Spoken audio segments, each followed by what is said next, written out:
Assalamualaikum warahmatullahi wabarakatuh. Alhamdulillah, malam ni terdapat berjumpa lagi dalam My Book Time kali yang ke-69, iaitu program berkala daripada NGO Momen Buku dalam memandaikan umat ataupun memasyarakatkan buku. Okey, sebelum tu dengar suara saya. Kalau dengar, mohon tanda komen, tempat dan clear ataupun tak. Ada ke pendengar-pendengar kita live sekarang ni berapa ramai dah?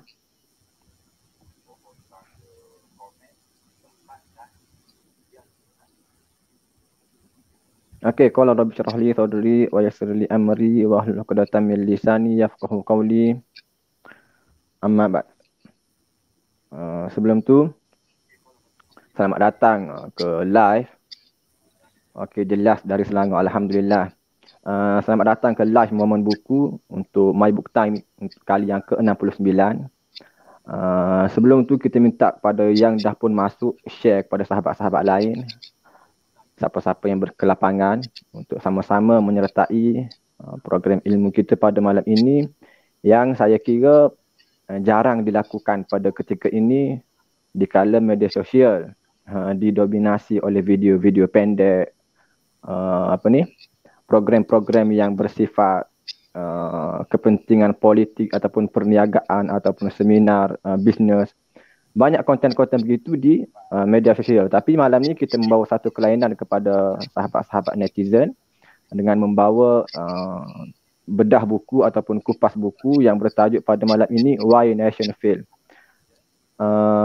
Dan tanpa melengahkan masa lagi, saya menjemput jemputan kita untuk mengupas buku Why Nation Fail, iaitu saudara Fakhrul Razi Yahya.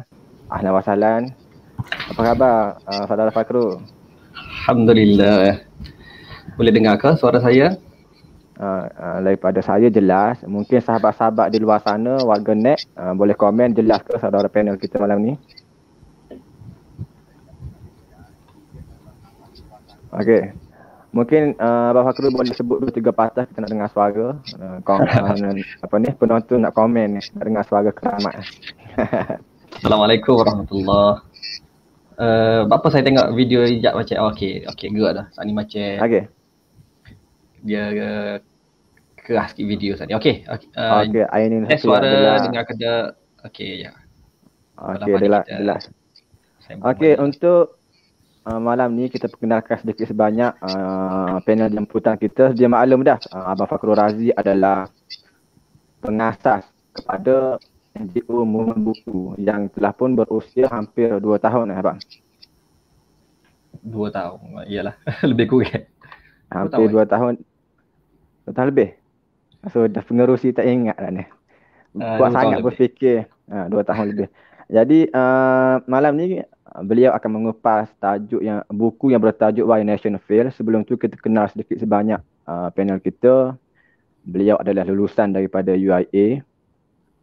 Dan dia pun tak bagi tahu banyak, beliau tak bagi tahu banyak background dia. Apa-apa pun, apa yang disampaikan pada malam ini adalah berkait rapat dengan perkara yang penting melibatkan kenegaraan yang tidak jauh berbeza daripada negara kita. Sempena dengan, saya kira buku ini baik untuk disentuh bersempena dengan bulan kemerdekaan Ogos 1957, negara kita merdeka. Jadi untuk soalan yang pertama, mungkin saudara Fakhrul boleh ceritakan sedikit, sebab dah sedia Abang Fakhrul?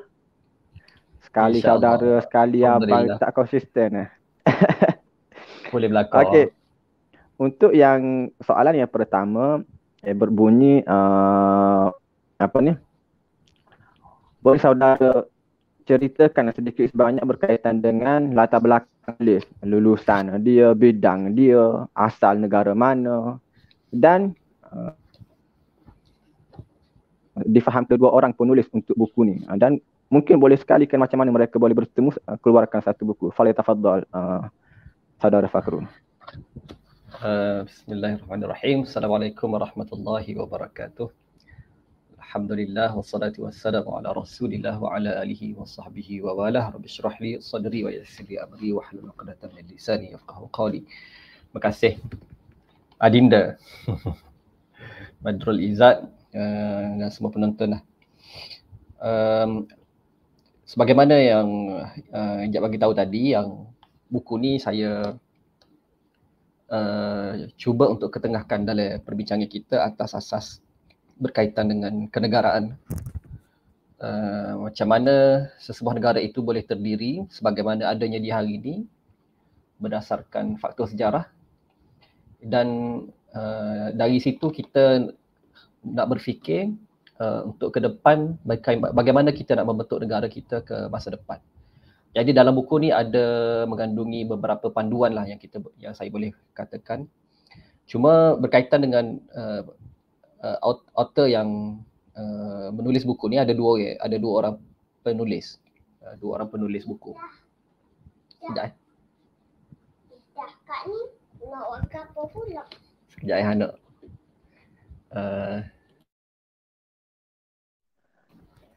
Anak wangung ngiga. Mari tajuk soalan, tak tahu apa. Ada dua orang penulis untuk buku ini.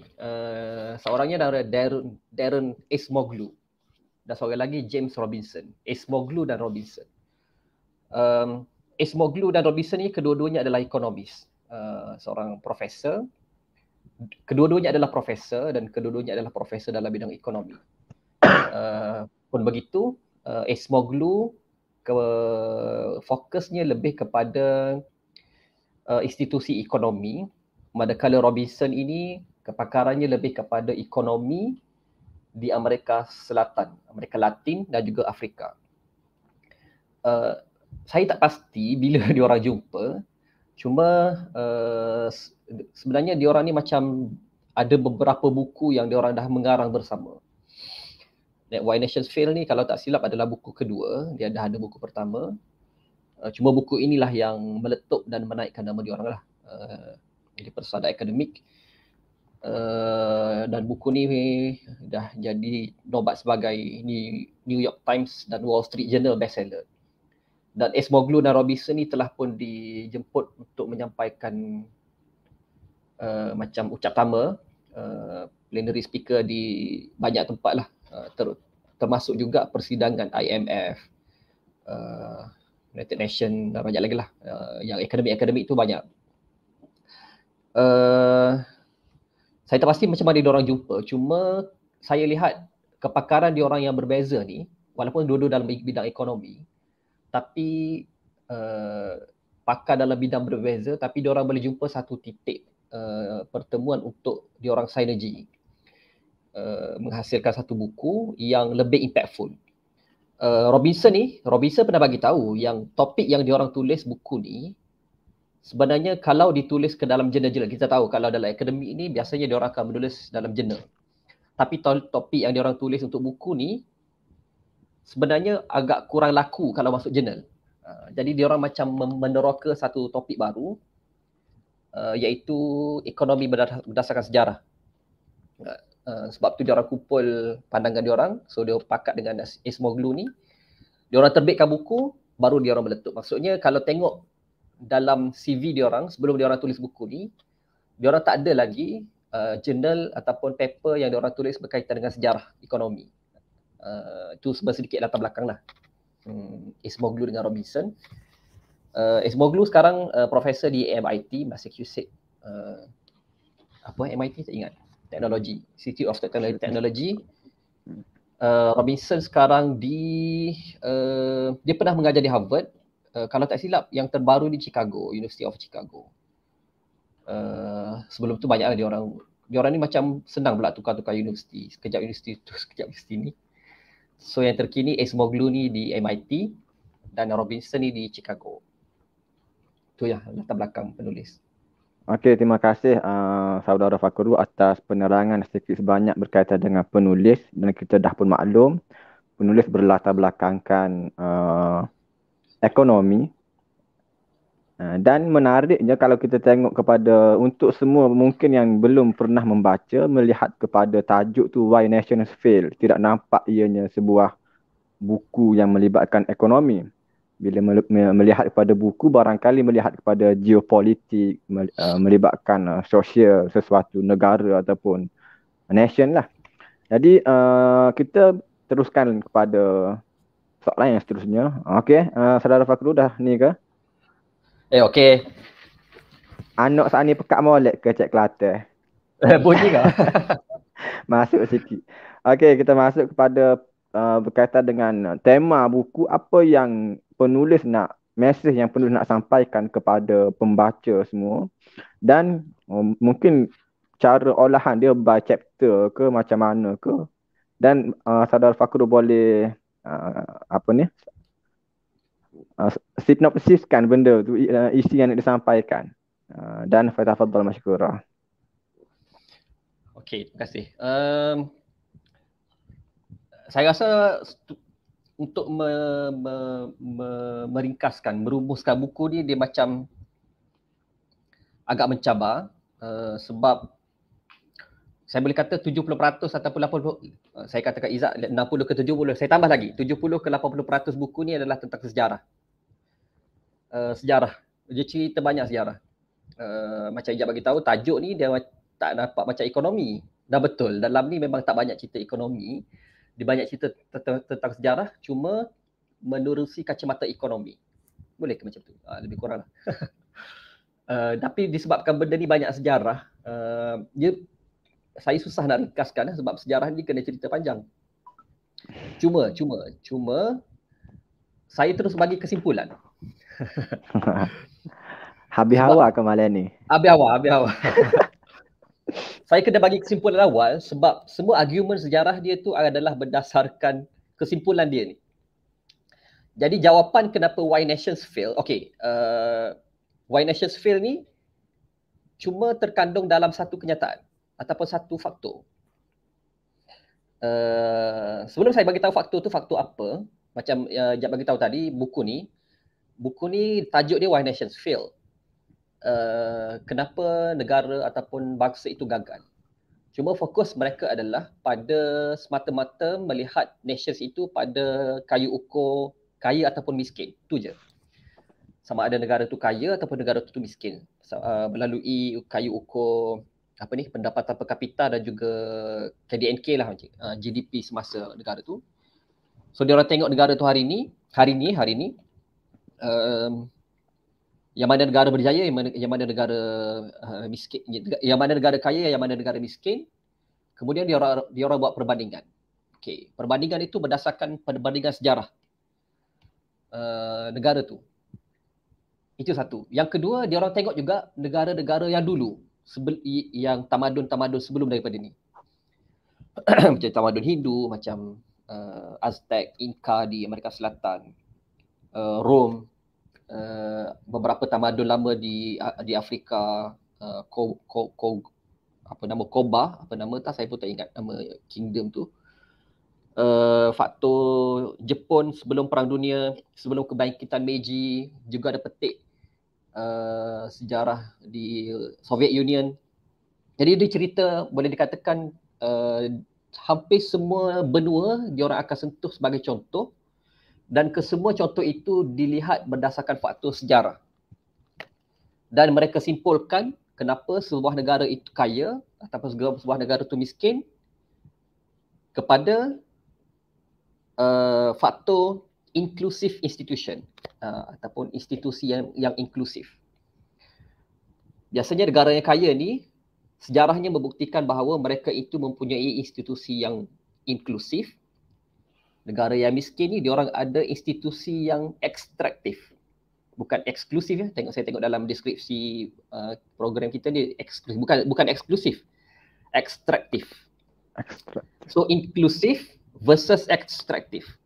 Negara berjaya yang kaya akan ada institusi yang inklusif.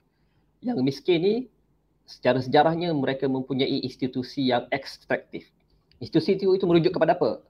Merujuk kepada dua benda. Institusi ekonomi dan juga institusi politik. Dan kedua ini dia saling melengkapi lah antara satu sama lain. Buat saya cerita tu boleh sekejap Tak tahu boleh. Nombor 3. Sebabnya dia ada kaitan terus. Mungkin saudara Fakhrul boleh cerita sikit apa itu ekstraktif, apa itu inklusif, untuk difahami bersama. Sebab mungkin di luar sana ramai yang tak faham terma-terma jargon ni. Betul. Okey, saya nak cerita tentang ekstraktif dengan inklusif ni berdasarkan cerita. Boleh? Saya akan bagi definisi depan ni. Cerita dia, sejarah yang paling prominent, dan saya rasa kalau kita boleh faham sejarah ni, sudah cukup untuk kita memahami keseluruhan premis yang cuba diketengahkan oleh penulis. Dan sejarah ni, yang satu yang saya nak cerita ni, dia boleh dikaitkan dengan mana-mana contoh yang penulis bagi tahu, baik dalam benua mana, baik dalam era mana sekalipun. Okey, ceritanya ialah cerita bagaimana penjajahan yang berlaku di Amerika Selatan dengan Amerika Utara. Saya dah start cerita Okay. Boleh. Sejarah. Okey, gini. Asasnya ialah hampir keseluruhan naratif tafsiran sejarah yang dibawa oleh Acemoglu dan Robinson ini adalah mana-mana negara yang terbina hari ini, sistem ekonomi dia itu bergantung kepada bagaimana mereka itu dijajah sebelum daripada ini. Hampir semua negara mengalami era dijajah ataupun menjajah. Okey, termasuklah juga Amerika Selatan dan Amerika Utara. Amerika Selatan ni negara-negara Amerika Latin. Maksudnya kalau kita tahu Amerika Latin di bawah ni bermula dengan Mexico, Guatemala, bawah sampai ke Argentina, Brazil, Chile, Peru dan semua sekali itu Amerika Selatan. Sebenarnya saya cuba buat slide. Ada peta tapi saya rasa saya tak tunjuk lah. Tak malu, tak siap slide. Ada glock belakang tu ada tu. Glock tu. Ada glock. Siapa ada boleh buka. Ada. New tab. Ya. Boleh tengok sendiri. Boleh tengok sendirilah. Dunia hujung jari ya. Antara Amerika Utara dengan Amerika Selatan dulu yang didatangi oleh penjajah. Sebab apa? Sebab dulu Amerika Utara ni dia macam tak ada apa-apa. Tak ada benda menarik. Dia cuma ada penduduk yang hidup secara nomad, iaitu Red Indian. Berbanding dengan Amerika Selatan yang ada beberapa tamadun yang sebenarnya sangat maju seperti ketika dahulu. To name a few, Aztec, Inca, Maya, yes, antaranya. Ada beberapa lagi, saya tak ingat nama dia. Sebenarnya Amerika Selatan dulu maju. Bahkan tamadun dia tu sangat hebat lah. Disebabkan ada tamadun-tamadun ni, diorang dah ada kemahiran melombong. So diorang dah kaya dan diorang pandai untuk ekstrak melombong emas, silver, semua logam-logam yang berkaitan. Jadi diorang ni lebih menarik di mata penjajah. Dan penjajah yang pertama sampai ke sana ialah Spanyol. Kena ingat Spanyol, Portugis, Belanda antara penjajah yang terlebih dahulu memerlukan ekspedisi berbanding dengan Inggeris yang masih struggle dengan revolusi dalaman. Jadi Inggeris ni start lambat sikit. Sebab itu Spanyol dapat Amerika Selatan dulu yang lebih menarik, yang lebih bertamadun. Kemudian baru Inggeris pergi ke utara sebab diorang ni lambat sikit. Lambat 100 tahun. Jadi terpaksalah Inggeris ambil Amerika Utara. Tapi itu yang menjadikan perbezaan antara dua tamadun ni. Apabila Spanyol ni dia pergi ke Amerika Selatan, bila dah ada tamadun yang sedia ada, diorang boleh terus macam mana cerita diorang ni terus boleh mempergunakan mengeksploitasi, betul. Itu kataan yang tepat, mengeksploitasi rakyat-rakyat yang ada di tamadun tu untuk buat apa yang diorang nak lah. Diorang paksa untuk, diorang rampas habis semua emas, diorang paksa untuk cucu tanam, bayar. Sebab bila dah ada tamadun, diorang dah ada structure, dah ada ketua, dah ada menteri, dah ada AJK, dah ada unit dan sebagainya, sampailah kasta diorang tu sampai ke bawah. So dah ada farmers, dah ada pelombong dan sebagainya. Yang bawah ni bayar tax kepada orang atasan, kepada raja, kepada menteri dan semua sekali lah. Spanyol datang, dia capture orang atas je. Dia tangkap ketua, dia tangkap menteri. So tax tu tetap dibayar. Kalau sebelum ni dia orang bayar tax kepada ketua, kepada raja, jadi bila Spanyol datang, dia orang yang kutip tax tu. Dia orang memaksa mengerah, mengeksploitasi tenaga-tenaga orang rakyat-rakyat bawah ni, jadilah dan benda tu menjadi satu sistem ekonomi dan berterusan sampai hari ini, iaitu golongan-golongan elit yang mengerah hasil mahsul bumi daripada golongan-golongan bawahan.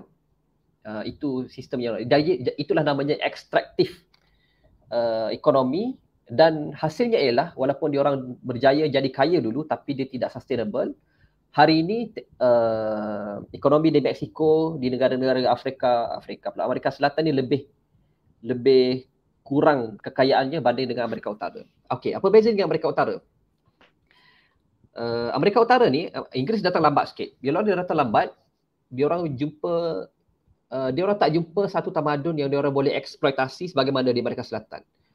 So apa dia orang buat? Dia orang tak boleh nak guna Red Indian sebab Red Indian ni dia mobile. Dia tak duduk setempat. Bila tak duduk setempat ni dia tak orang nak pakai. Nomad. Baru nak pakai dia tengok-tengok esok dah pindah dah. Sebab dia orang tak ada rumah. Aztec ni dia orang dah ada rumah, tak boleh tinggal di rumah dia orang sebab dia orang dah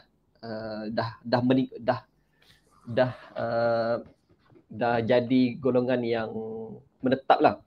Berbanding dengan Red Indian ni, dia orang ni adalah golongan yang masih hunter gatherer. Jadi bila Inggeris datang ke Amerika Utara, dia orang tak boleh nak mengeksploitasi Red Indian. Mereka terpaksa mencari jalan lain macam mana nak bercucuk tanam, macam mana nak membangunkan tanah Amerika Utara. Antara cara dia orang buat adalah masa ni dia orang masih belum dapat slave trade masih belum terjadi. So dia orang datangkan orang Inggeris juga untuk datang ke Amerika Utara. Bila dia orang datang ke orang Inggeris juga, dia tak boleh buat macam Spanyol buat kepada Aztec. Dia orang tak boleh buat macam Spanyol buat kepada Inca di Amerika Selatan. Jadi bila orang Inggeris juga yang datang, mereka adalah panjang cerita, mereka terpaksa mewujudkan satu sistem ekonomi yang lebih diplomatik, yang lebih diplomasi, yang lebih banyak perbincangan. Jadi instead of mereka menggunakan sistem paksa, mereka menggunakan sistem insentif. Mana-mana siapa-siapa yang boleh bangunkan ekonomi, dia orang akan bagi tanah. Macam tu. Jadi sebabkan ada sistem insentif inilah menyebabkan sistem ekonomi di Amerika Utara itu terus menjadi satu tradisi sehingga hari ini. Jadilah ekonomi mereka itu ekonomi yang melibatkan perbincangan. Apa-apa polisi yang dia orang nak buat, orang atasan kena bincang dengan orang bawah. Jadilah mereka sistem yang lebih demokratik dan diplomasi. Itulah sistem yang panggil sebagai ekonomi yang inklusif. Itu beza antara Amerika Utara dan Amerika Selatan. Dan kedua-dua model ini, Amerika Utara dan Amerika Selatan ini boleh diletakkan di mana-mana sahaja sistem ekonomi benua yang berlaku pada era kolonial. Tak tahulah, saya rasa saya cuba untuk memudahkan fahaman itu antara asasnya. Dan apa yang dimaksudkan dengan inklusif adalah sistem ekonomi yang melibatkan lebih ramai orang dalam menggubal polisi, melibatkan perbincangan ramai, berbanding dengan ekstraktif yang mengerah rakyat, yang mengerah orang bawahan, mengerah rakyat terbawah demi kepentingan golongan-golongan elit semata-mata. So itulah beza inklusif dengan ekstraktif. Dan itulah sistem ekonomi yang menjadi satu kesimpulan bahawa mana-mana negara yang menjadikan sistem inklusif itu sebagai sistem negaranya akan menjadi kaya, dan mana-mana negara yang ekstraktif dari sudut sistem ekonominya akan menjadi negara yang miskin. Dia orang buktikanlah dengan beberapa contoh-contoh lain dari negara-negara lain, dan itu asas kepada penulisan buku ini. Panjanglah tu sekejap. Lah kecek. Kena kecek kelak baru tak letih. Okey, itu sedikit sebanyak cerita bagaimana kurun ke berapa awal kurun ke-17 bang. Yang Spanyol pun dah pergi 1500 hujung-hujung kan. 1500. Dia hampir sama dengan 1500. Portugis datang ke tanah Melayu 1511. Dia 1492 kan. Lebih kurang 1492. Akhir-akhir itulah. Berapa saya tak ingat tarikh. Christopher Columbus yang menemui New World. Okey, itu sejarah lama, saya pun dah tak ingat dah.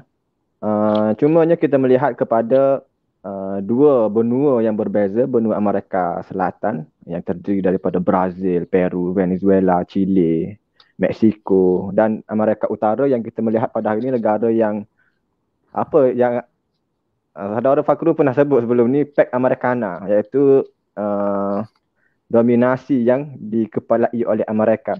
Kita melihat negara yang Amerika, USA lah, United States of America, dan juga di atas dia itu Kanada. Negara yang kalau kita dengar daripada apa yang disampaikan oleh saudara Fakrul tadi, adalah negara dari dulu lagi kiranya dia mengamalkan demokratik, hak rakyat macam tu. Betul. Jadi dalam banyak-banyak periwayatan sejarah yang berlaku pada zaman kolonial itu hingga kepada zaman sekarang ni, apa yang boleh direlatekan dengan apa ni kolonial yang datang di Nusantara ni? Sebab penjajah sama juga yang jajah di Amerika Utara dan menjajah kita, tanah Melayu, khususnya inilah Malaysia lah. Silakan saudara Fakrul. Menarik bila Ijaz sebut di Asia Tenggara. Saya spesifik Asia Tenggara. Dalam buku ni pun tak tahu saya harus gembira ke tak. Dia orang ada sebut juga Malaysia. Ada dua tempat dia orang sebut Malaysia. Saya saja nak sebut je. Malaysia, bukan Malaysia, Malaysia. Dia orang ada dua tempat dia orang sebut Malaysia. Pertama, apabila pengarang ni okey, selain daripada teori dia orang ni, dia ada satu teori lain, teori geografi panggil. Teori geografi ni ada ekonomis yang mengemukakan kebanyakan negara maju ni berada di bahagian utara, hemisfer utara. Apa nama dia? Saya tak ingat istilah dia, tapi dia macam ke arah hemisfer utara sikit. Sebab apa? Sebab dia orang kata kalau yang berada di khatulistiwa ni, yang tengah-tengah ni, yang iklimnya agak panas, rakyatnya agak pemalas. Ini ada teori ekonomi ni.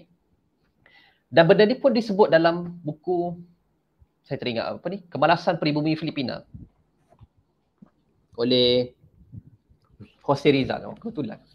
Dalam buku ni pun disebut tentang teori tu. Teori peribumi Filipina ni malas sebab dia orang berada di temperate climate yang panas. Tapi dalam banyak-banyak negara yang pemalas di tengah ni, penulis ni sebut tak tepat sebab ada negara-negara yang maju. Contohnya Singapura, Malaysia, dengan apa satu lagi? So saya rasa okey, baguslah dia orang, maksudnya dia orang mengiktiraf yang Malaysia ni bukan negara yang miskin lah. Okey, itu satu. Okey, kaitannya ialah mana-mana negara yang pernah dijajah, termasuk Malaysia dan juga Indonesia. Kalau kita di tanah di Asia Tenggara ni ada Inggeris, ada Portugis, ada Belanda, dan ada Perancis. Sistem ekonomi negara yang ada di hari ini sedikit sebanyak bergantung dan dipengaruhi oleh negara mana yang jajah dia orang.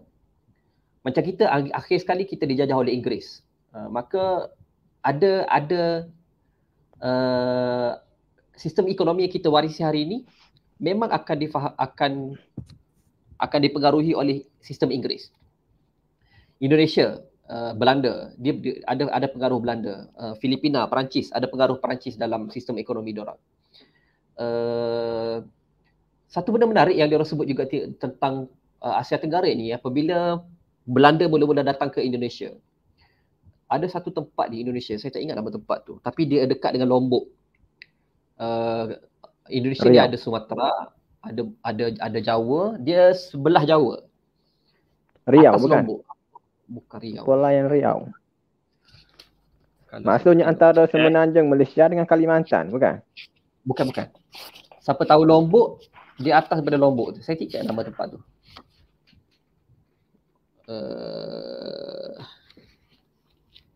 Tak apalah. Tapi Belanda mula-mula datang ke situ, diorang nak ambil diorang nak ambil rempah. Diorang nak ambil rempah. Tapi cara diorang buat tu adalah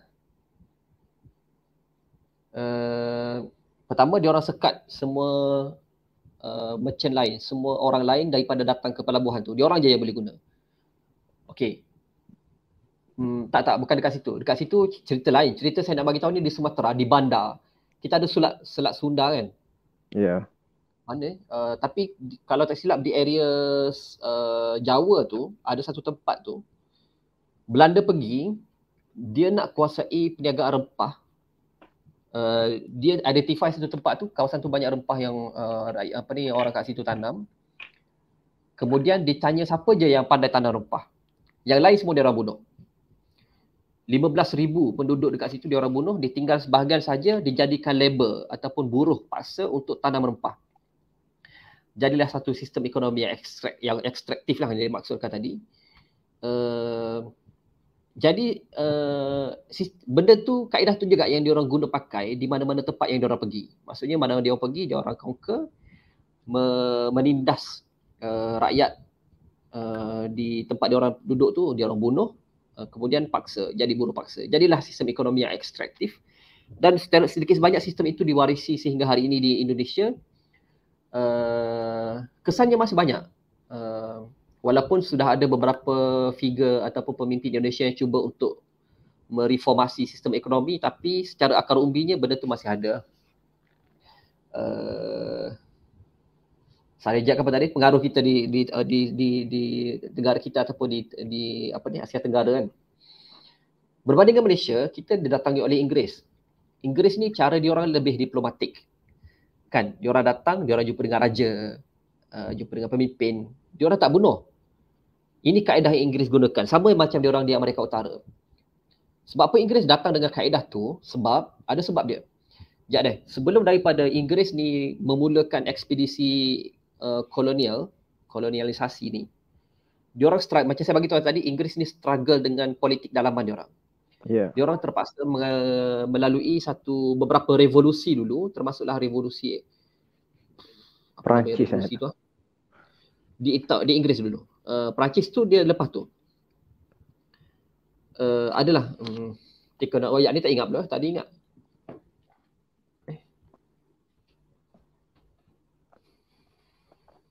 Revolusi.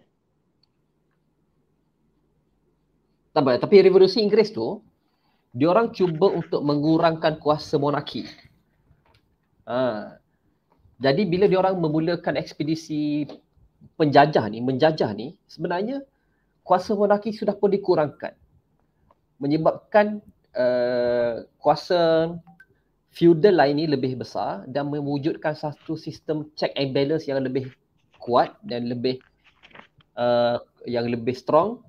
Jadilah satu budaya ataupun satu pembawakan diorang yang bila ke mana-mana diorang pergi, diorang akan berdiplomasi. Berbanding dengan ketaatan mutlak kepada raja lah. Sebab tu bila Inggeris datang, diorang bukan membunuh secara membunuh. Memang bunuh tu tetap ada juga, tapi lebih kepada kaedah diplomasi dan strategi yang lebih halus lah. Jadi sebab itu ada pengaruhnya Inggeris tu ke tanah Melayu dengan sistem ekonomi yang diorang bawa berdasarkan nature ataupun sistem yang diorang ada juga di Inggeris. Kau dah ya? Boleh ada. Next. Saya tak faham pun. Audiens perlu faham. Okey.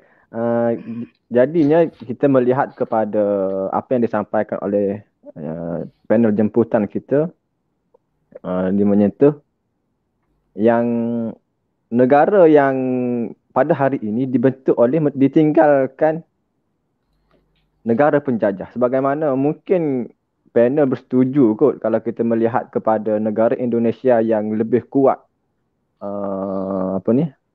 semangat komunis dia, sosialis dia disebabkan oleh mereka dilanyak teruk oleh penjajah Belanda suatu ketika dulu. Betul ke macam tu? Boleh ke kita nak hipotesiskan macam tu? Boleh, cuma dia tak terkandung dalam buku ni lah. Jadi kita kupas lain. Saya tak boleh nak kupas. Boleh tapi teori tu betul lah. Maksudnya apabila dia orang ditindas lebih, semangat perjuangan mereka tu lebih. Cuma apa yang dimaksudkan dalam buku ni ialah tentang sistem ekonomi tu yang ekstraktif. Maksudnya adalah yang dia ada istilah dia yang menarik. Saya cuba cari balik kalau yang saya tanda tu masih ada. From the many by the few.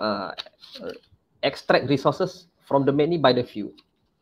Maksudnya dia orang kan kalau dari sudut kemiskinan, Indonesia ni lebih ramai yang miskin, orang-orang bawah. Tapi golongan-golongan yang kaya ke atas ni a few ni diorang sangat-sangat kaya. Macam kes-kes adalah pemimpin, saya tak nak sebut nama, pemimpin Indonesia dulu yang sangat kaya tapi rakyatnya sangat miskin. Itu yang maksudnya adalah ekstraktif. Adapun di Malaysia pun ada juga, tapi dia tidak ketara sangat sebab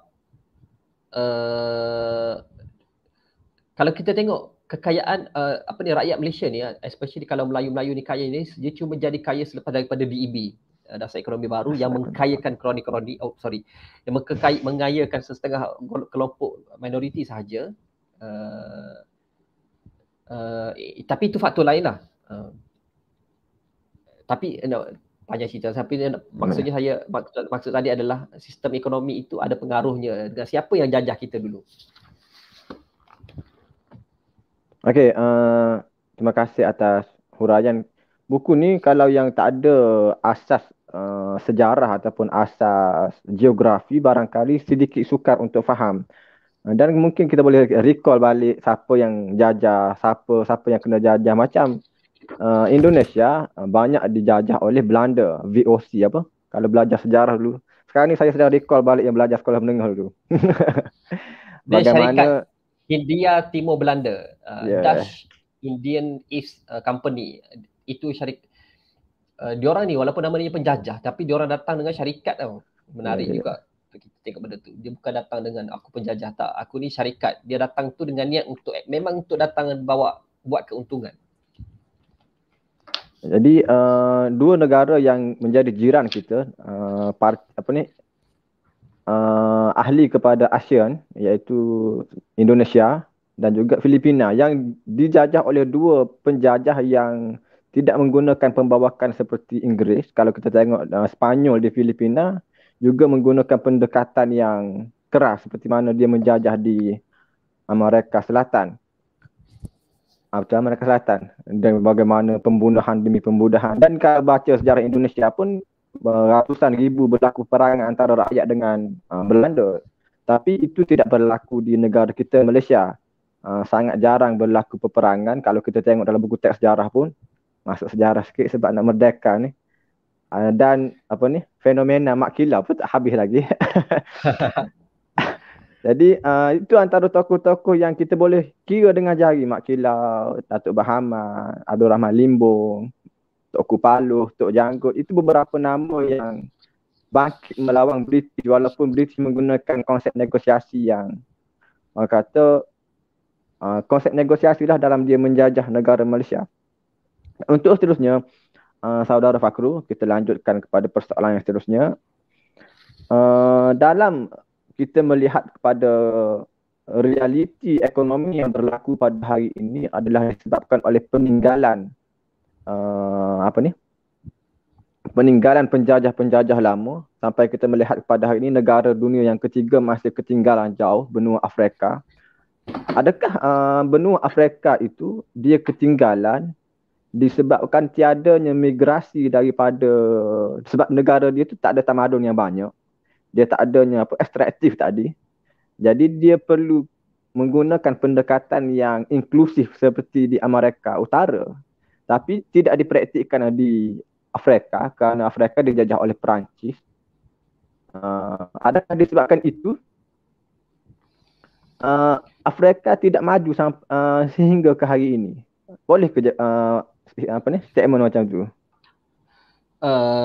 Boleh je statement tu. Tapi saya cerita sikit pasal Afrika. Afrika ni menarik juga ceritanya. Sebenarnya Afrika ni antara negara yang paling malang lah, sebab kalau negara lain macam di Amerika Selatan, di Mexico dan sebagainya, diorang ekstraktif yang dibawa oleh penjajah tu diorang ni cuma mengambil hasil bumi, mengambil teks yang teruk. Kalau macam di Indonesia tadi tu, diorang nak fokus untuk ambil rempah. Mana lagi kalau ekstraktif yang lain. Tapi di Afrika ni, ekstraktifnya penjajah ni datang, diorang bukan sekadar ambil hasil bumi, diorang ambil orang tu sendiri. Slave trade. Menyebabkan Afrika ni dia Okey. Dia ada bagi beberapa nombor, beberapa angka. Afrika ni antara negara yang kalau bila kita sebut slave ni, hamba ni tak ada orang lain lah, kita yang terbayang kan. Mesti orang tu datang daripada Afrika. Dan mengikut data yang dia tahu, lebih 10 juta rakyat Afrika dulu yang telah dijadikan hamba, sama ada dihantar ke Afrika Utara ataupun bahkan negara-negara Arab, ke Eropah dan sebagainya. Maksudnya orang-orang, anak-anak muda yang sepatutnya menggerakkan ekonomi di Afrika, yang menjadi masa depan Afrika suatu ketika dahulu, menyebabkan tak ada orang. Tak ada ekonomi yang boleh digerakkan. Satu. Yang kedua, macam mana cara dia orang dapatkan orang? Ini pun jahat juga penjajah buat ni. Penjajah ni dia datang, dia melaga-lagakan tribes. Betul, di Afrika dia tak ada satu tamadun yang besar sebab sistem di Afrika yang saya tahulah mengikut buku ni, sistem di Afrika tu lebih kepada tribal. Macam orang Arab juga tribes. Maksudnya sebab tu negara Afrika ni dia banyak negara-negara kecil sebab mereka tu diasas berdasarkan tribes dia orang. Kabilah-kabilah yang banyak. Jadi kabilah-kabilah yang banyak ni dia ada sistem-sistem masing-masing lah. Kalau bahkan saya pernah dengar kalau di Afrika ni setiap kampung tu ada raja. Di kampung dia raja, di kampung tu raja pula. Raja lagi. Jadi semua jadi raja. Sebab raja tu pada tribes dia tu raja lah. Jadi penjajah ni jahatnya dia orang ni. Dia orang melaga-lagakan antara tribes ni dan dia orang yang bekalkan senjata. Macam biasalah. Penjajah ni dia melaga. Divide and conquer lah. Oh, sangat-sangat. Habis geng. Habis geng. Divide habis geng. Bukan dia tak payah conquer pun. Dia pakai divide. Dia laga-lagakan. So dia orang jual senjata. Inggeris jual senjata. Ada bagi nombor lah. Berapa banyak senjata yang dia orang dah jual kepada tribes di Afrika ni. Kemudian bila dia orang ni gaduh, perang dah sama-sama tribes ni, mana-mana tribes yang menang, dia ambil, yang kalah dia orang jual. Itulah sumber slave tu. Oh, dahsyat. Yang jadi monopoli jual beli hamba ni negara mana pada waktu tu? Dia ada pembekal dia. Dia ada satu Kobo, saya tak ingat nama satu kingdom yang ada di Afrika Selatan tu, di Afrika tu. Dia berada di tengah-tengah. So dia orang ni macam menjadi broker yang paling dahsyat lah. Mungkin senjata tu dia orang yang bekalkan melalui Inggeris. Saya pun jujurnya saya tak sempat nak pergi every single details lah kepada sejarah tu. Sebab dia bagi tahu nama, tempat, tahun. Saya ingat saya tak sempat nak recall dan tak cepat nak catat semua. Kalau suruh cari balik, dia macam dah scattered sangat dah. Tapi secara umumnya, dalam kalangan bangsa Afrika tu sendiri, dia ada ejen-ejen ataupun broker kepada penjajah. Sama yang saya faham banyak melalui Inggeris lah. Mungkin Perancis datang awal, tapi dia macam bagi-bagi jugalah. Ada bahagian yang Perancis, ada bahagian Inggeris kan. Tapi impact kepada ekonomi di Afrika Selatan tu disebabkan tak ada orang, semua dah jadi 10 juta kot. Diekspor sebagai hamba. Perang, sampai sekarang masih ada peperangan perbalahan antara tribes ni. Dan sampai sekarang adanya satu negara tu, Rwanda. Bukan. Rwanda. Kongo. Sampai hari ini dia orang masih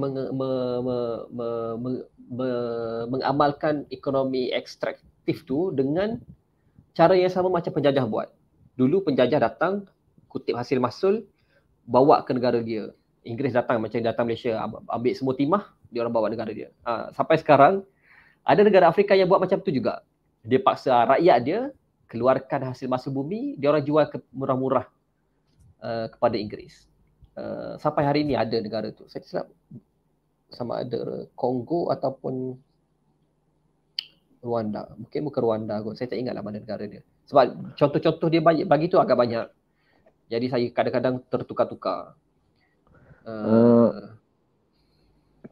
kiranya kita melihat pada bagaimana negosiasi yang dipraktikkan oleh British di negara, disebabkan di Amerika Utara tu tak ada rakyat, populasi rakyatnya rendah, hanya ada Red Indian. Jadi dia bawa masuk rakyat daripada British ke Amerika Utara, begitu. Betul. Dan disebabkan daripada apa ni, yang dibawa masuk tu, yang kulit putih juga tu bawa masuk ke Amerika Utara itu, dah pun orang kata apa, layanan sama rata semua, menyebabkan mereka memerlukan tenaga buruh yang ramai untuk apa ni, membangunkan Amerika Utara, begitu. Cumanya itu dah fasa seterusnya dah. Cuma kalau kita melihat kepada pembawakan British ini, dia mempunyai double standard punya pendekatan. Sebabnya dengan orang kulit hitam dia memberi layanan yang sangat buruk, membuat trade slave tu. Dan dengan orang kulit putih mereka memberi negosiasi, memberi pendekatan demokratik. Dan adakah pembawakan itu juga mereka, sejauh mana mereka bawa pendekatan itu di negara kita? Sebab kita tidak terlalu heboh berkaitan dengan berlaku kezaliman yang teruk, tidak diarus perdanakan orang Melayu dilayan teruk oleh orang putih berbanding dengan mereka melayan warga Afrika. Pada pendapat pengupas kita macam mana? Okey. Amerika Utara sebenarnya diorang pun ada khilaf dari sudut mazhab yang orang pegang untuk hamba ni. Sebab kalau tengok kepada sejarah mereka tu sendiri, berlakunya civil war di Amerika ni adalah antara negara-negara konfederasi dengan negara-negara apa nama dia, yang dipimpin oleh Abraham Lincoln ni. Diorang nak menghapuskan sistem hamba. Negara yang lebih utara tidak suka kepada, maksudnya against kepada penghambaan. Adapun biasanya negara-negara ataupun states, negeri-negeri yang ada hamba ni adalah negeri-negeri yang lebih selatan. Di Amerika Utara itu sendiri kan. Di USA hari ni yang lebih utara, macam di New York, sehingga ke Washington tu, diorang macam tak ada, tak tahulah ada ke tak ada, tapi Abraham Lincoln antara yang memperjuangkan untuk menghapuskan sistem hamba. Itu maksud saya, di kalangan Inggeris pun ada mazhab yang berbeza lah. Jadi mungkin yang datang ke Malaysia ni, yang tanah Melayu dulu ni adalah mazhab yang berpegang, yang tidak yang against kepada penghambaan. Ini mungkinlah, saya tak tahu. Tapi dia ada level dia pula Jad. Maksudnya kalau yang bawa hamba daripada Afrika ni memang betul-betul hamba. Tapi kalau yang di tanah Melayu ni, dia orang bawa, dia ada istilah dia, serfdom ke apa. Maksudnya masih serve kepada ketua, tapi dia orang bagi upah yang macam buruh paksa jugalah.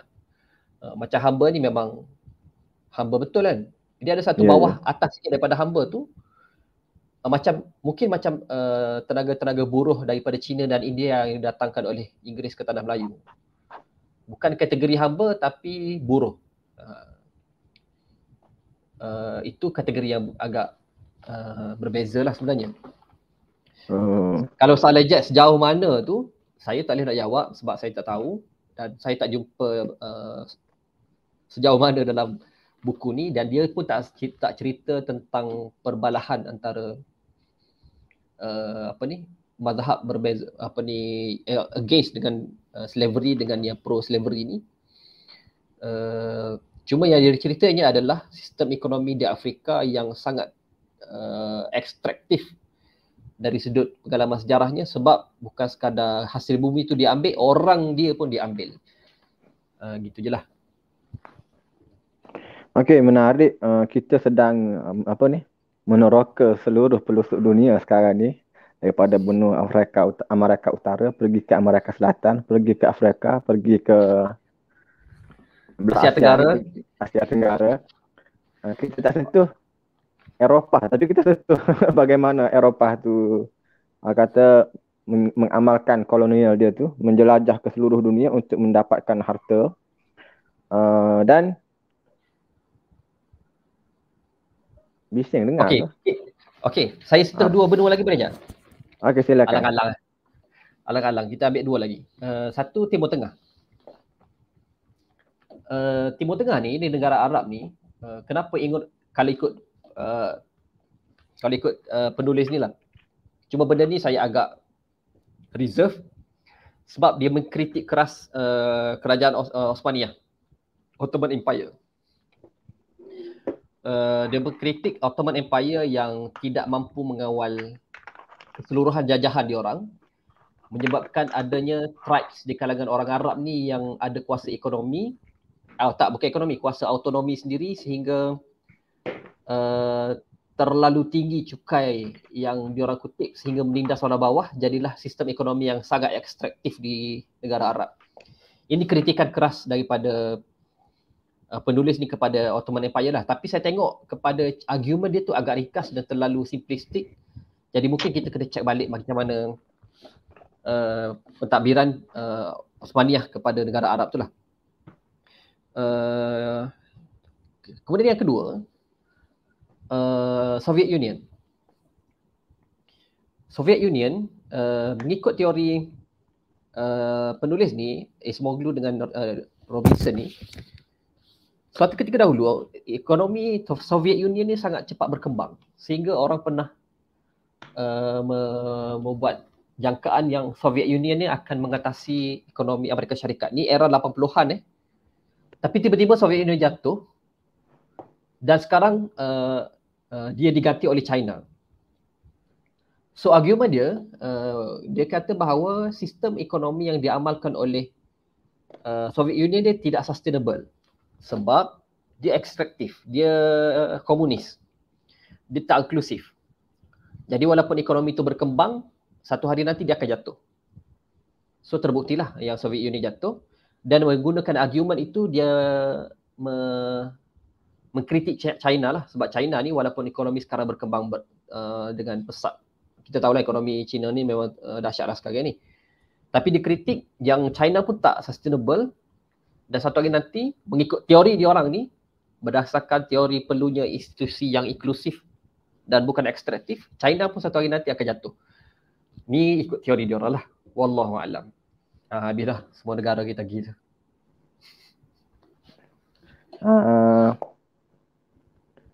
Jadinya disebabkan macam mana kita nak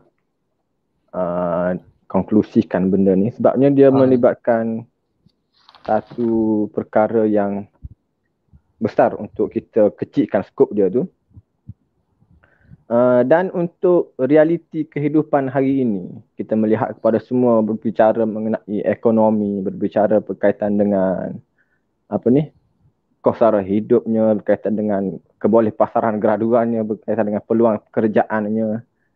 Nah, apakah dalam buku ini juga mempunyai jawapan untuk kita menjawab berkaitan dengan ini, bahawanya sejarah silam telah begitu banyak memberi kesan ekonomi yang kita perlu tanggung sampai ke hari ini. Ada tak dijawab dalam buku ni?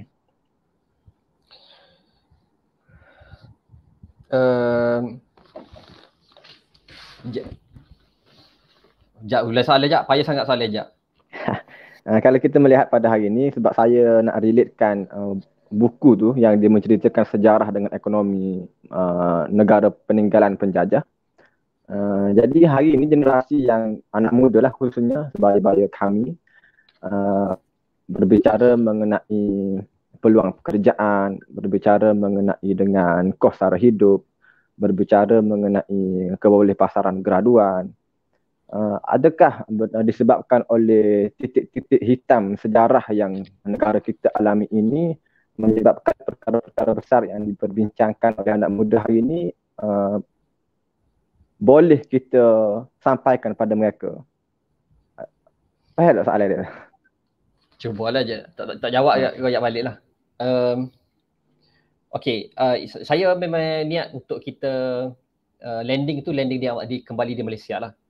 Sejarah yang macam saya sebut tadi bahawa kalau kita faham inklusif dan ekstraktif berdasarkan sejarah Amerika Utara dan Amerika Selatan tu, sebenarnya semua sejarah lain yang dicerita baik di Rusia ke, di Jepun ke, di China ke, di Afrika ke, di Asia Tenggara ataupun di Eropah sekalipun, dan Timur Tengah semuanya mematuhi, ni kalau ikut dia lah, tafsiran sejarah dia itu adalah mana-mana negara yang mengamalkan inclusive institution akan berkembang, mana-mana negara yang mengamalkan extractive ekonomi tidak akan pergi jauh lah.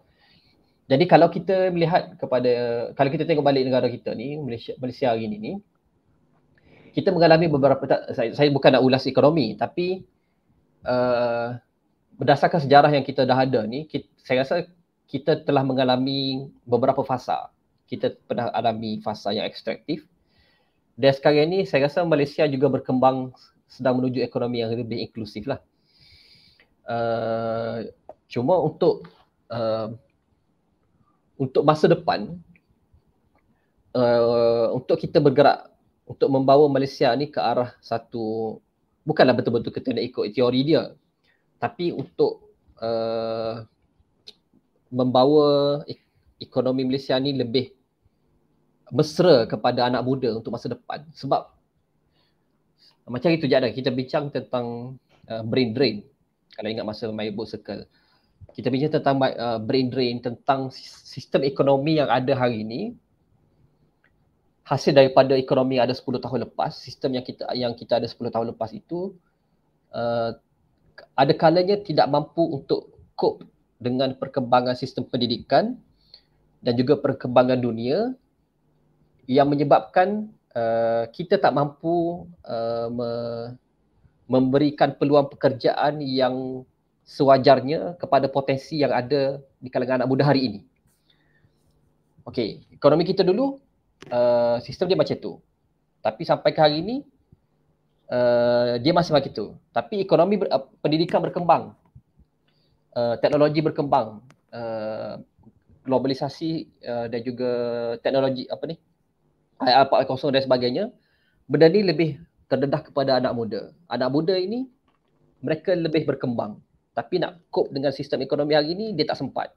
Jadilah brain drain, jadilah anak muda yang bekerja bukan dalam bidang dia, jadilah graduan yang tak menepati dengan pasaran kerja dan sebagainya. Itu antara masalah kita hadapi hari ini. To move forward, yang ni yang kita kena tengok balik, yang kita kena untuk membina masa depan, kita yang kena invest ke dalam masa depan tersebut. Kalau dulu mentaliti anak muda kita lebih kepada bekerja, so kita kena mula menukar kepada job creator. Kalau dulu kita ikut apa saja kerja yang ada, hari ini kita kena lebih pantas belajar untuk mendapatkan kerja yang lebih sesuai dengan dunia hari inilah, dari sudut teknologi, IR 4.0 dan sebagainya. Saya nak sebutnya bahawa kita sendiri yang kena lebih inklusif dengan diri kita, dan kita kena inklusif dari sudut menerima perkembangan-perkembangan baru, supaya kita boleh keluar daripada kepompong yang sama ada kita ni menjadi mangsa yang ekstraktif ataupun kita masih terbawa-bawa dengan budaya ekstraktif tersebut. Itu yang saya nak maksudkan. Jadi itulah, kalau nak menjawab soalan Jad tu, tak tahulah menjawab ke tak, tapi kita kena bersedialah untuk masa depan. Wallahu a'lam. Secara asasnya jawapan dia tu menjawab pada saya, cumanya perlu dilihat pada kerangka yang besar.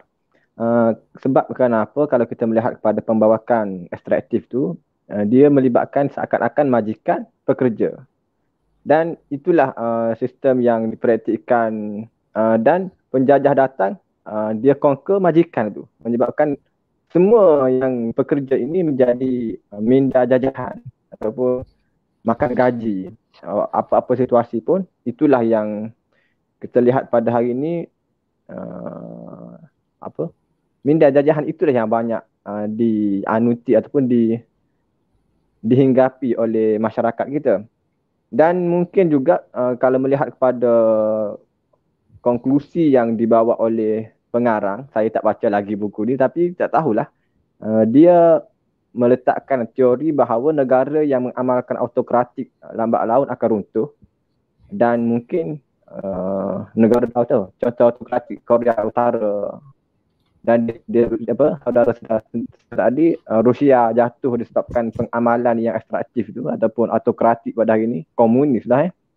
Dan negara demokratik yang diamalkan oleh banyak negara pada hari ini berdasarkan teori ini mempunyai potensi yang besar untuk berkembang maju, mempunyai daya saing yang kuat untuk menjadi negara yang maju. Betul kau gitu, Abang Fakhrul? Betul dah. Betul dah. Satu lagi je. Dia dipanjang pula ni nak cerita, sebab dia banyak kan. Okey, ini benda ni dia tidak di-highlight dalam buku, tapi Robinson ni di-highlight dalam speech dia. Adalah satu ucap tambah dia saya tengok. Dia tak highlight dalam buku ni, tapi dia ada sebut tentang selain daripada memerlukan kepada pendekatan demokratik, pada masa yang sama dia kena ada satu centralized state system. Dia ambil contoh di Somalia. Di Somalia, dia antara tribes ni dia seorang selalu bincang. Tapi dia orang tak ada satu struktur yang kuat. Siapa yang kena buat? Macam kita kan mesyuarat saja. Demokratik dah, mesyuarat, tapi tak ada satu hierarki siapa yang kena buat kerja, siapa yang kena execute. Tapi jadi Robinson ni argue yang kena ada construct centralized state, maksudnya kuasa yang lebih centralized untuk memastikan demokrasi itu lebih sustainable. Ada sebut tadi Jad sanilah, maksudnya saya teringat kepada speech dia tu. Tapi kita bukan sekadar perlu kepada satu demokrasi, kita juga perlukan kepada kuasa yang stabil. Kadang-kadang kita macam demokrasi ni, kita sebut demokrasi, kena ada suara anak muda dan sebagainya. Tengok-tengok dah jadi anarkis dah. Tak ada kuasa kan. Jelas semua orang, dia bukan anarkis ni, dia bukan anti kerajaan, dia tak ada kerajaan. Semua macam equal power. Lebih kurang lah. Kiranya perlunya bila sebut kestabilan ini, kita melihat ni luar pada kerangka buku, mungkin boleh saudara boleh sentuh juga. Kita melihat apa yang dibawa oleh bekas parti pemerintah mencanangkan kestabilan. Kestabilan demi apa? Istilah kemajuan ke apa yang dia kata? Kestabilan demi keharmonian ke apa? Cumanya kalau kita bila Jad bawa tu betul. Dia sekarang ni kita sedang mencorak satu jalan tengah lah. Macam satu era dulu, katalah kita tu sebelum pilihan raya 2018 tu mungkin suara demokrasi ni agak kurang. Lebih centralized kepada parti pemerintah yang sama, BN selama 60 tahun. Tapi bila BN jatuh, naik satu era yang macam tak ada satu kuasa yang kuat. Dia macam equal. Walaupun kita tahu lah, mungkin ada kuasa yang kuat, tapi dia tidak ada centralized state. Centralized power yang semua orang boleh ikut. Jatuh PH, naik balik PN. Sekarang ni mungkin lepas ni Malaysia akan meneroka satu era yang lebih seimbang antara demokrasi dan juga centralized power yang kita kena ada. Dan benda tu yang kita kena carilah, centralized power tu kepada siapa, tapi walaupun ada centralized power, perlu meraihkan suara-suara rakyat yang secara lebih demokratik lah. Dan itulah yang kita harapkan Malaysia yang kita akan bina lepas hari ni. Panjang Jad nak kena buat ni. Dia kena... Ya. Dah pun hampir sejam kita ni. Kita start tadi pukul 9.20. Sekarang ni dah pun... dah sejam lah. Live kita ni sejam lebih dah. Pesanan terakhir pengupas buku kita malam ni. Kata-kata terakhir. Ya. Sebelum tu kalau ada soalan daripada penonton-penonton yang mengikuti live ni, boleh kemukakan pada ruangan komen untuk saya bacakan. Dan sambil-sambil menunggu soalan, Abang Fakhrul boleh bagi konklusi akhir. Tak apa gitu loh. Bagi konklusi dulu baru soalan. Buang. Tak apa. Tak ada, kalau tak ada soalan kak. Kalau ada soalan kita bagi kau jap lah Abang Ana kau conclude dah. Okay. Kita hari ni berdiri atas atas lembaran-lembaran sejarah yang lama dan pelbagai. Dan kitalah yang akan mencorakkan sejarah di masa depan. Sedikit ataupun banyak yang kita corakkan hari ini sebanyaknya akan memberi kesan sedikit ataupun banyak di masa depan. Dalam buku ni pun dia ada sebut tentang beberapa turning point, beberapa peristiwa yang sebenarnya kecil tapi memberi kesan yang sangat besar kepada sejarahnya pada masa depan. Antaranya ialah, kalau boleh saya sebut sikit saja je nak sebut, disebabkan penukaran, ada seorang ketua armada Perancis, di perang antara Perancis dengan Inggeris. Masa ni Perancis ni dia memang nak conquer, menawan Inggeris, nak menjatuhkan Inggeris. Jadi dia orang hantar armada perang. Sebab Perancis dengan UK ni dia dekat je. Jadi dia orang hantar armada perang. Tapi nak jadikan cerita, betul-betul sebelum armada tu berperang, dia orang panglima tentera tu mati. Tapi dia tukar dengan seorang ketua yang lebih tidak berpengalaman lah. Menyebabkan armada tu teruk, kalah dengan teruknya. Walaupun dari sudut kekuatan memang Perancis tu jauh lagi kuat daripada Inggeris. Tapi it turned out to be yang kematian seorang jeneral panglima tentera laut tu menyebabkan Inggeris tu lebih bangkit dan dia orang jadi kuasa besar, dan sun never sets in British Empire lah, sebabkan kematian seseorang tu. Nah, sebutnya sejarah yang kecil dia boleh menjadi satu, kita tak tahu mana sejarah yang akan menjadi satu kesan yang besar pada suatu hari nanti. So kita invest dalam masa depan yang kita nak. Sedikit sebanyak kita kena buat peranan kita walaupun sedikit. So we do our part lah. So untuk pastikan masa depan Malaysia yang lebih baik. Wallahu'alam. Saya rasa tak ada soalan dah kok. Okey, tak ada soalan yang keluar daripada penonton kita yang mengikuti live dari awal hingga akhir. Terima kasih kepada semua. Terima kasih pada pengupas buku kita, juga pengasas momen buku yang dah pun kali keberapa bang jadi kupas buku ni untuk My Book Time. Berapa 3-4 kali dah banyak kali dah. 2-3 kali kot. Cumanya satu buku yang menarik untuk dibaca, Why Nation Fail, dapat bestseller daripada New York Times dan semua tu adalah ialah kita masih di era Pax Americana. Mana-mana yang menjadi bestseller di US itu akan jadi bestseller di seluruh dunia. Gitu biasanya.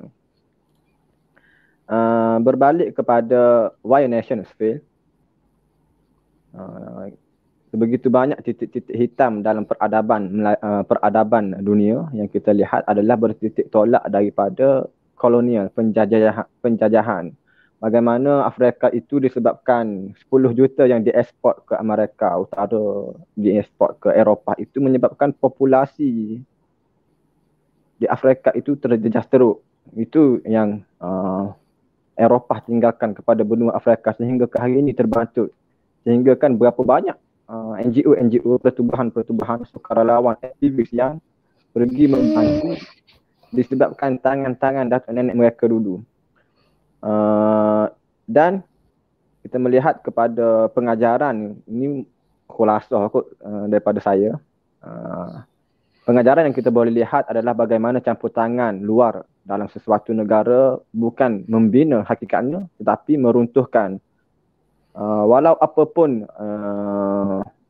jenama yang mereka jual, bebasnya, liberalnya, dengan kemasukan pihak luar campur tangan ke dalam negara kita pun adalah disebabkan oleh keterbukaan ataupun penerimaan pembesar-pembesar dahulu dengan penjajah.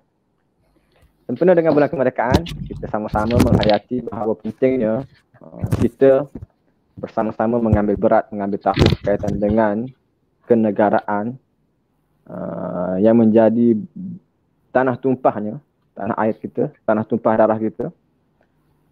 Kalau tak ada tempat ni, di mana lagi kita nak duduk?